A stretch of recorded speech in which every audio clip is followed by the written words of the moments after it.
Olá, oitavo ano, tudo bem com vocês? Eu espero que sim. Estamos aqui mais uma vez para as nossas videoaulas de língua portuguesa. E hoje trataremos de dois assuntos já falados aqui: a literatura de cordel e o uso de palavras ambíguas. Eu espero que vocês estejam preparados para acompanhar, façam as suas anotações e vamos lá. Literatura de cordel e palavras ambíguas é o tema da nossa aula de hoje, dedicado aos alunos do ensino fundamental, oitavo ano, ok? Vamos começar falando um pouco dessa arte, né, que é a literatura de cordel, pessoal. Bom, só para a gente poder relembrar, você já, no Brasil, poucas expressões artísticas falam de ciências. Uma delas é a literatura de cordel. Você já ouviu falar sobre isso? Bom, a literatura de cordel é uma das mais importantes manifestações culturais do nosso país. Além de criativo, o cordel é muito barato e fácil de ser impresso e distribuído. Os cordéis, como conhecemos hoje, surgiram em Portugal, com os trovadores medievais, aqueles poetas que cantavam poemas no século XII e XIII. Como boa parte da população era analfabeta, esta era uma boa forma de espalhar histórias. Aqui no Brasil, o cordel chegou exatamente através dos nossos irmãos, né, portugueses. O cordel veio de Portugal, sim, e chegou ao Brasil por meio dos colonizadores, tornando-se popular, né, por auxílio na criação e distribuição da cultura popular e folclórica das regiões do Nordeste brasileiro. Tá? Hoje, a literatura de cordel é patrimônio, gente, imaterial do Brasil. Sabe o que isso significa? Significa que uma manifestação regional que é transmitida por gerações, de pai para filhos, por muito tempo, e gera um sentimento de identidade dos povos que praticam essa manifestação. Tá? Então, os cordéis hoje são muito importantes para a preservação dos costumes regionais, mas também, galera, porque incentivam a leitura, diminuindo o analfabetismo nas regiões. E, quer dizer, os cordéis, eles utilizam uma linguagem mais simples, né? Isso acaba facilitando a leitura. Tá? E através, né, por meio dos repentistas, aqueles violeiros, a arte, a literatura pode chegar a várias pessoas. Então, esses poemas, essa literatura de cordel, outro aspecto importante de falarmos, é que são poemas geralmente ilustrados com xilogravuras. Né? A gente vai ver uma ilustração dessas capas, e essas xilogravuras fazem, olha que interessante, gente, fazem com que o cordel fique com esse aspecto muito poético também na sua apresentação. Então, vale muito a pena a gente conhecer, né, esse tipo de literatura e, principalmente, né, valorizarmos tudo que é cultura popular. Essa palavra xilogravura, pessoal, são imagens que são impressas em madeira, tá? E elas acabam ilustrando a capa dessas historinhas aí, tá? É como se fosse uma xerox, mas de maneira mais manual. Bom, fique ligado. Por que fique ligado? Porque foi algo que eu falei e eu quero que vocês guardem. Em 2018, o Instituto do Patrimônio Histórico e Artístico Nacional, o IFAM, reconheceu a literatura de cordel como patrimônio cultural imaterial do Brasil, ou seja, uma produção cultural muito importante e que precisa ser preservada. Então, é maravilhoso a gente saber que o cordel, né, que tem esse jeito diferente de fazer com que a poesia chegue às pessoas, né, de fazer com que fortaleça, é uma poesia que fortalece os costumes locais e fortalece a nossa identidade regional também. Além de tudo isso, olha o que é de melhor. A literatura de cordel consegue também unir medicina, falar de ciência, falar de astronomia, falar de matemática. Gente, a gente consegue aprender com a literatura de cordel. Olha como isso é maravilhoso. Então, estes versos populares conseguem traduzir temas difíceis, né, com muito talento e inspiração. Querem ver só um exemplo? Tema de cordel, o coronavírus. O autor Cícero Carlos Duarte escreveu sobre esse tema tão difícil, tão doloroso, tão complexo, né, que faz com que a gente se isole, né, que fez com que a gente repensasse a dinâmica de vivermos em sociedade, que tem matado tantas pessoas, dizimado pessoas no mundo inteiro. Mas essa é uma das funções da literatura também, né, gente?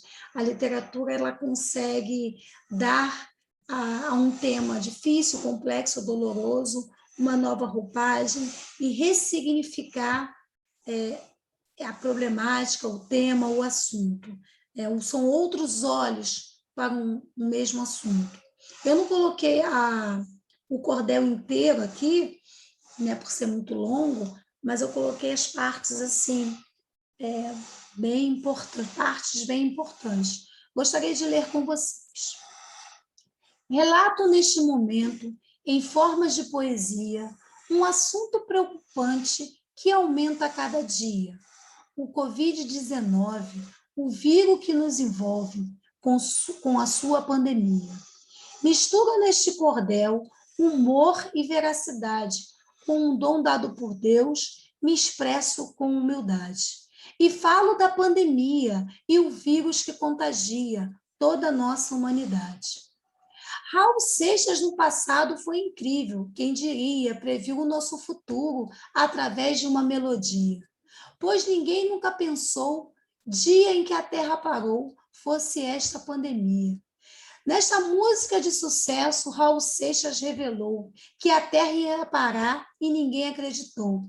E depois de tanto tempo é chegado o momento, dia em que a Terra parou, a música fala de um sonho longe da realidade, um assunto sem sentido, hoje aos olhos da verdade, um triste acontecimento que até hoje, no momento, se alastra em toda a cidade. Com certeza, um grande artista que sempre será lembrado. Raul Seixas é um fenômeno, fez sucesso no passado. Não é que a Terra parou, pois essa música provou este momento chegado. O corona vem matando, trabalhador brasileiro, dona de casa idosa, motorista e açougueiro. Abalou a economia, pois essa tal pandemia traz um vírus traiçoeiro. Tem coisas que tenho dúvida, ao ouvir fico calado, com uma pulga atrás da orelha, cada vez desconfiado. Morre gente todo dia, porque nessa pandemia não morreu um deputado? Seu sintoma é doloroso, dificulta o respirar. Limpe as mãos com álcool gel, use máscara para evitar. Preserve sua saúde, tome logo uma atitude para não se contaminar. O corona é um intruso e não veio para ficar. A vacina está chegando e tudo vai melhorar. Como diz a medicina, o vírus que veio da China está perto de se acabar. O Covid-19 é um vírus audacioso, se alojando no organismo, ele é muito perigoso, podendo até matar. O jovem pode evitar, principalmente o idoso. Merece aplausos. É óbvio que a literatura ela não tem a intenção de provar nada, nem de ser fiel à realidade, nem de mostrar dados. Ela não é uma ciência, ela não é um texto jornalístico, ela é os olhos do poeta, do artista, sobre um tema, um acontecimento, né? Eu acho assim, maravilhoso como é rico de mensagem, a literatura de cordel e como ela fala de maneira simples sobre um tema tão complexo. Procurem esse texto, tá? Esse cordel na íntegra. O autor é Cícero Carlos Duarte, O Coronavírus. Vale muito a pena vocês lerem, tá? Bom, características do cordel. Normalmente ilustrados por gravuras chamadas de xilogravuras, a literatura de cordel possui uma estrutura de estrofes que pode ter 6, 8 ou 10 versos.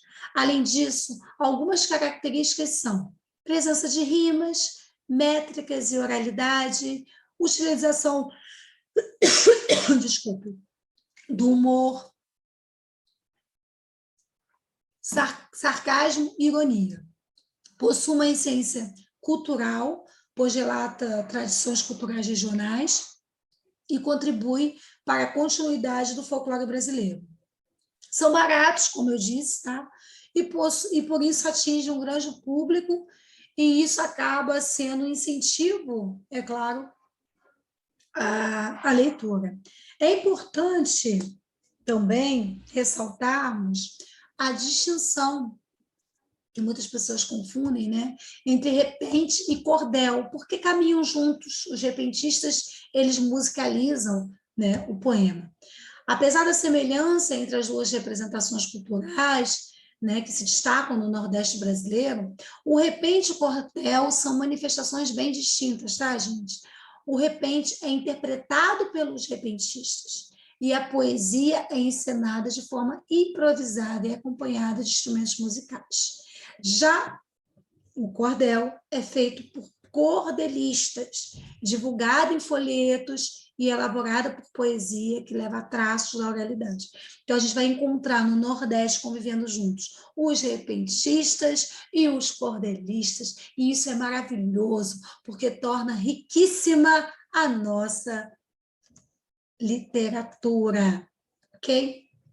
Bom, agora eu vou passar com outro aspecto da língua portuguesa, e assim, fica como sugestão para vocês tentarem se aventurar na criação de um cordel sobre um tema atual, fica como dica para vocês lerem mais sobre o cordel, ou mesmo lerem os cordéis existentes, fica como ótima dica para vocês, tá bom?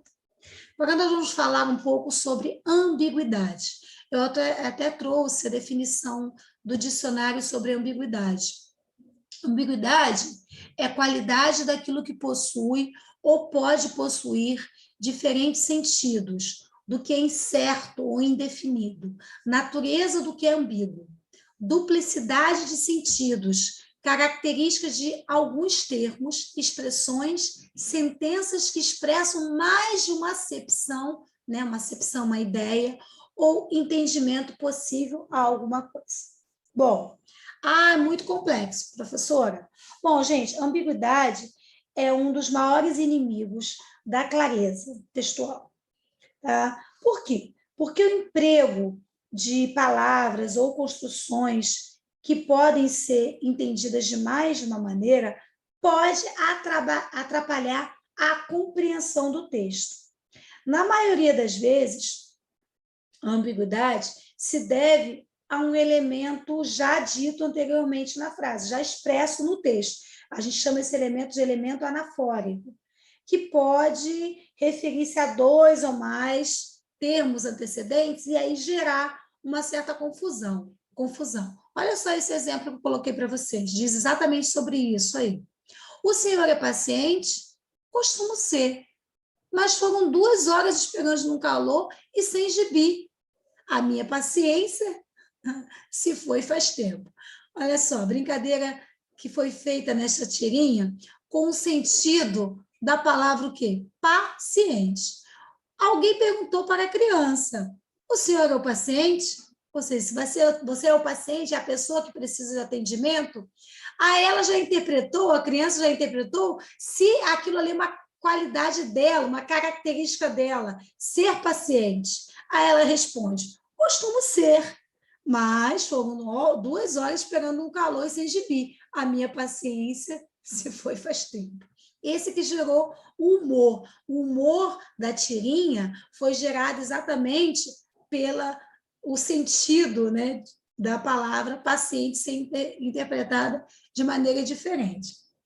Bom, trouxe um outro, além da tirinha, uma frase aqui para a gente analisar. Ó, João foi atrás do táxi correndo.